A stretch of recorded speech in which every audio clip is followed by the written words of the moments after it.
Hey everybody, my name is Chris DeFurio from Keys to the Shop, and this is the first installment of a weekly 5-minute series called Shift Break. It's an episode designed to be efficient, to the point, and give you tips and tools and insights that will help you in your career. If you're on shift and you're on break, this is something you can easily listen to, and maybe what we're talking about on the Shift Break episode will be something that you are dealing with right now. Who knows? In the beginning here, I think it's going to be me and you, but what I'd like to do is branch out and bring in other people from other cafes, a lot of barista voices, and some of the insights that they have for you on the bar. Because we work the bar every day, and we intuitively pick up different things that help us get through the day, and not just survive the day, but also kind of triumph over the challenges and the hurdles that are thrown in our way. It just comes with the territory serving the public. So today we're going to be talking about anger. So first installment today, maybe 6 minutes because of my introduction here, but let's talk today about the issue of being an angry barista.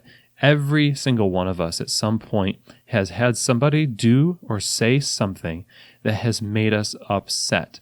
Now, it's either something that we did not need to get really that upset about, or it's something that we are completely justified in being upset about. I have been on both ends, of course, and every day there's a temptation to get a little flustered about something, whether it's a coworker who is not pulling their weight, or you feel embarrassed for making a mistake and the customer is not giving you grace that you think you deserve or would like. In the midst of that, there's lots of triggers that bring us to that place where we are very angry, and it's like we can't think of anything else except that thing. But the cafe does not stop. People keep ordering drinks. Side work still needs to be done. And I've certainly had it happen where I just lose track of where I am because everything sort of starts to get fuzzy, and I hyper focus on this one piece of minutia that's really irritating me and making me angry. This is definitely something that I've dealt with in my career. It's one of the hallmark weaknesses of my bar work.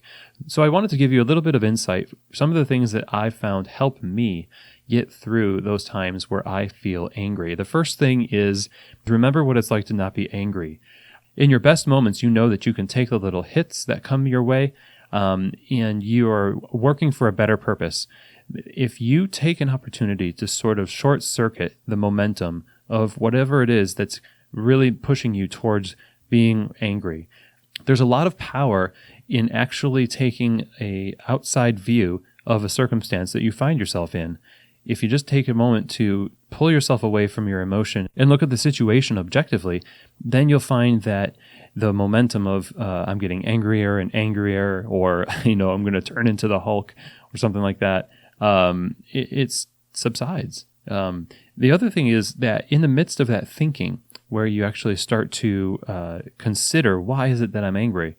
You want to inject gratefulness. Somewhere in the equation, find positivity around you, because not everything around you is going to be 100% great, but not everything is really, really bad. I mean, I don't know where you are in life. It could be that it is, but there's always something I think that we can use to make ourselves more powerful than the circumstance. And that's what we're talking about, because when you get angry, you are succumbing to something that makes you weaker.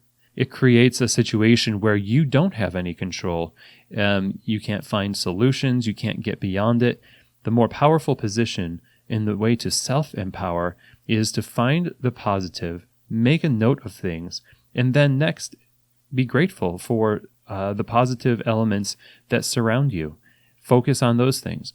So first, you want to be able to talk to yourself about the situation and remember a time where you weren't angry. Consider and examine from an analytical point of view, what is it that I'm angry about? And then start being grateful. Start looking at how you can find positivity. And then third, you need to find an outlet to communicate your anger that is outside of the situation itself. Communication in the midst of anger sometimes, and I would say maybe most of the time, is a cocktail for dissension, is a cocktail for chaos on the bar. But it really is terrible when you have to stuff those feelings and never bring them up. Make a meeting with your manager. Talk with the boss. Even if those folks are closed off to talking with you about this, talk with your coworker at a time when the line's not really busy. Go back and listen to our episode with Tom Henschel about conflict resolution, managing conflict behind the bar. That was a really useful episode when it comes time to talk to your coworkers, your peers. So those are 3 things that have helped me in the midst of my anger, when I remember my better self, when I look at the positive, and when I find an outlet in a constructive way, separated from the moment, to communicate in a healthy way my frustrations and look for a resolution. Again, go back to that episode with Tom Henschel and listen to it and see if it resonates with you. So I hope that this Shift Break episode was helpful for you. Stay tuned for next week on next Thursday when we come out with another Shift Break episode, 5 minutes of just insights and tips and tools to help you thrive as a barista. Thank you very much and have a great one.